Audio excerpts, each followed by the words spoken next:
Somewhere between your front door and your pillow, one simple walking habit could quietly raise your stroke risk while you sleep. No chest pain, no warning, just a slurred word, a heavy arm, or a room that won't stop spinning. If you're over 60, this isn't a scare tactic. It's what I see in my clinic week after week. I'm Dr. David Whitman, a neurologist and stroke specialist, and today I'll show you how 5 common walking mistakes, things almost every senior does, can thicken your blood, spike your pressure, or starve your brain of oxygen during its most vulnerable hours of the night. Quick pulse check before we go further. If you've always believed a walk is always good no matter what, type 1 in the comments. But if you've ever suspected timing, posture, or hydration might matter more after 60, type 0. I want to see how many of you already sense this hidden truth. And while you're here, subscribe to Senior Vitality Hub, because what you're about to learn could protect your brain, preserve your independence, and maybe even save your life.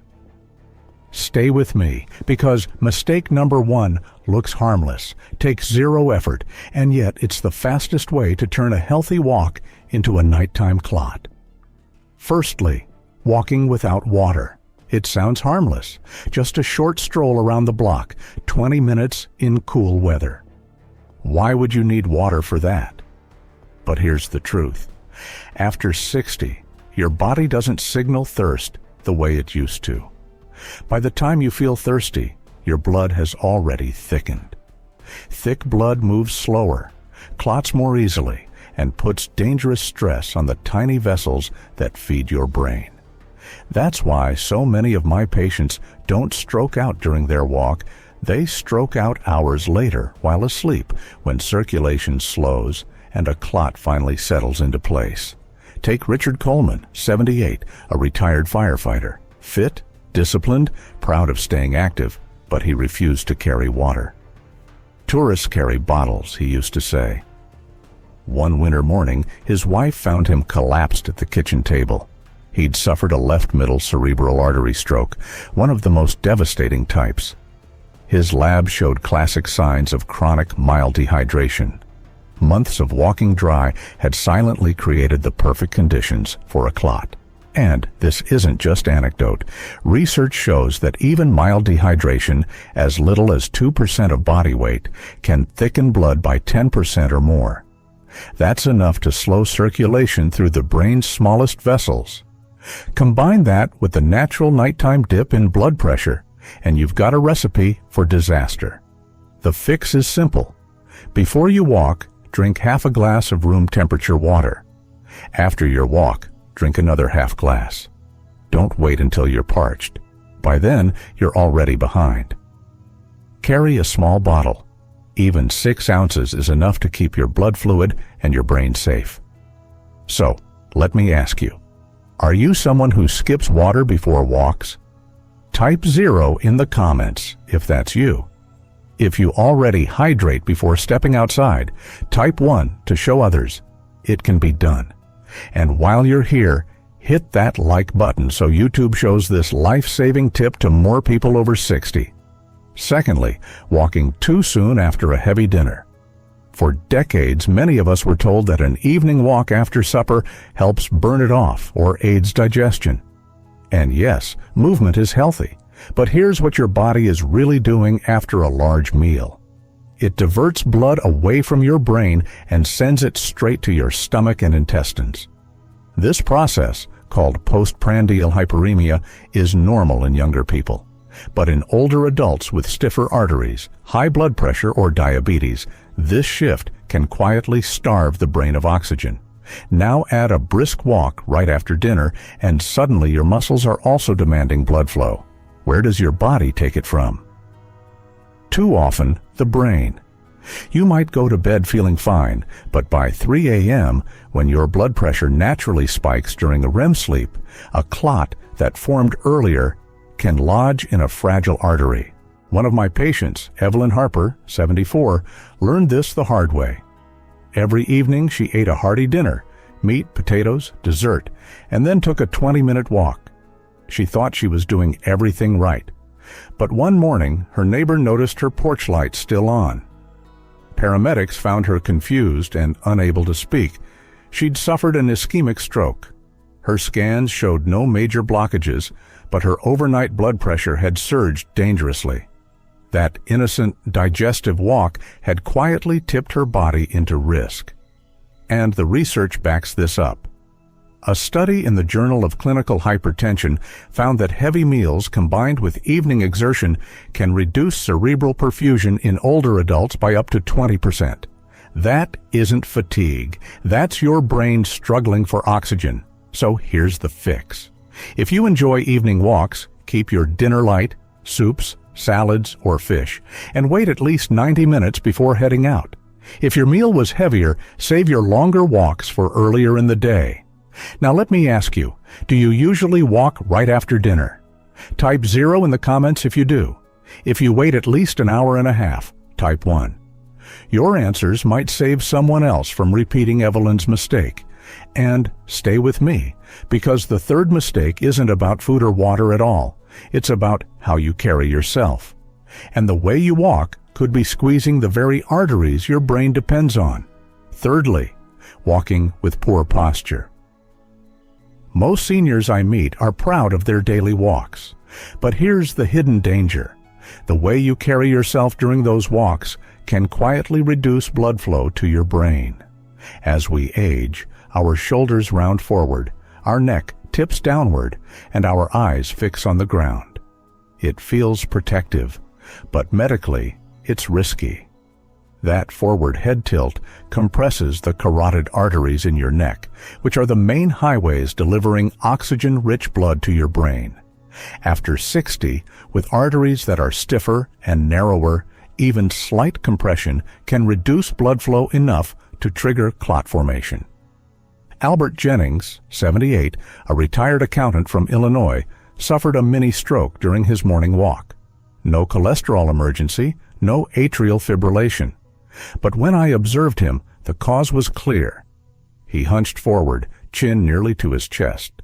A carotid ultrasound confirmed it. His blood flow dropped sharply in that posture. His brain had been quietly starved until the day a clot finally formed.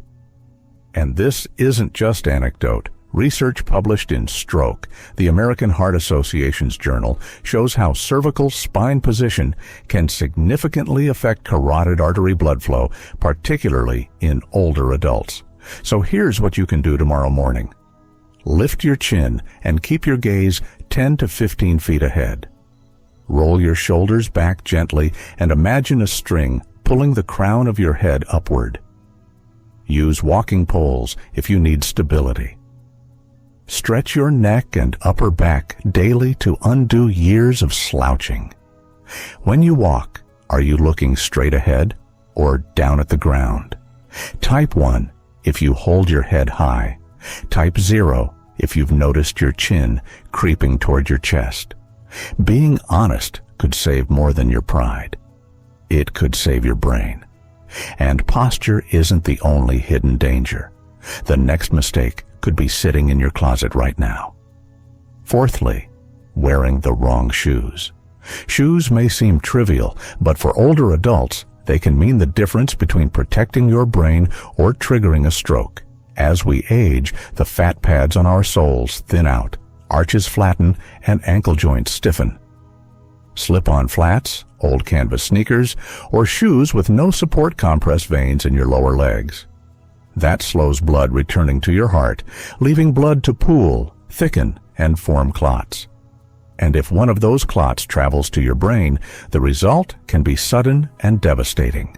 Jean Harper, 72, a retired librarian from Maine, walked every morning in her favorite slip-ons. Stylish, light, but with zero support. She brushed off tingling in her toes for months. Then one morning, she collapsed with a cerebellar stroke. The cause? A deep vein thrombosis in her leg rooted in poor circulation from months of unsupported walking. She told me later, "I thought shoes could only hurt my feet. I didn't know they could hurt my brain, and research supports this. The Journal of the American Geriatric Society found that improper footwear in older adults not only increases fall risk but also impairs venous return, directly affecting circulation. Here's what I recommend. Choose shoes with arch support and cushioned soles. Make sure the toe box has room. Your toes should never feel cramped. Avoid shoes that are completely flat or worn thin. Replace walking shoes every 6 to 12 months. So here's a quick check-in. Are your shoes helping your brain or quietly sabotaging it? Type 1 if you wear supportive walking shoes, or 0 if you've been guilty of slipping on old flats or sneakers. And don't go anywhere, because the final mistake is about the very ground beneath your feet. Fifthly, walking on steep or uneven surfaces. For many seniors, trails or hilly neighborhoods feel refreshing. But here's the truth. Those inclines and uneven paths can silently overload your heart, your circulation, and your brain, creating the perfect storm for a stroke. When you walk uphill, your heart works overtime. When you go downhill, your balance is challenged. And when the ground is rocky, cracked, or sloped, every step adds instability. For someone over 65 with stiffened arteries or narrowing in the vessels, those sudden shifts can spike your blood pressure by 30 or 40 points in seconds. That surge alone can dislodge plaque or encourage clot formation. Raymond Ellis, 81, believed the hills near his home were keeping him young. But one wet morning, a slip on a muddy slope spiked his blood pressure and sent a clot to his brain. By evening, he was slurring his words and couldn't remember his own address. He survived, but never regained full memory. He told me later, "Doc, I thought the hills were helping me. I didn't know they were hurting my brain, and science supports this." A 2019 study in hypertension research found that older adults walking on steep or uneven terrain experienced significantly higher blood pressure fluctuations compared to those on flat ground, fluctuations directly linked to stroke risk. So here's the safer path. Stick to flat, paved, or even surfaces like school tracks, sidewalks, or indoor malls. Save hilly trails for when you have company and clearance from your doctor. Always wear shoes with good grip, carry water, and stop if you feel dizzy. Do you usually walk on flat paths, or do you prefer hills and trails? Type flat if you stick to even ground, or hills if you take on slopes. Your answer may help someone else rethink where they walk tomorrow. Finally, let's bring it all together. Walking itself isn't the danger. It's how you walk, when you walk, and whether you listen to what your body is whispering. After 60, every small choice matters more. Hydration, timing, posture, footwear, and even the ground beneath your feet. Miss one of those signals, and what feels like a harmless habit can quietly steal your independence overnight.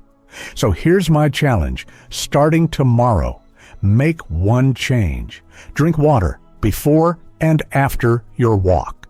Wait 90 minutes after a heavy dinner. Lift your chin and walk tall.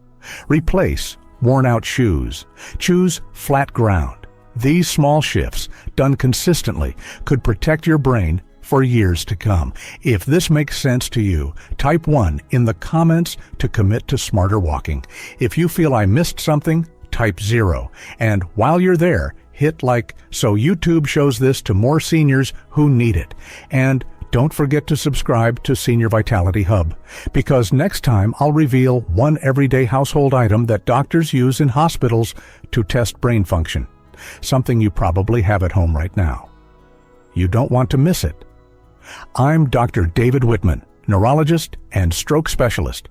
Walk with intention, walk with awareness, and above all, walk for life. Disclaimer: this video is for educational purposes only. It is not intended to replace medical advice, diagnosis, or treatment. Always consult your physician or a qualified health professional regarding any questions you may have about your health, medical conditions, or before making changes to your exercise, diet, or medication routines.